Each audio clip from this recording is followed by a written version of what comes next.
మొత్తం చేస్తామని చెప్తారు మీడియాలో.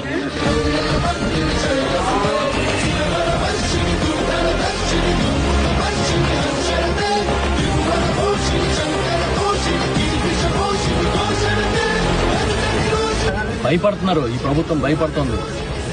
ఈ ప్రభుత్వం జగన్ గారన్నా వైఎస్ఆర్ పార్టీ అన్నా వణికిపోతుందనే విషయాన్ని అడుగడుగునా తెలుసుకుంటున్నాం.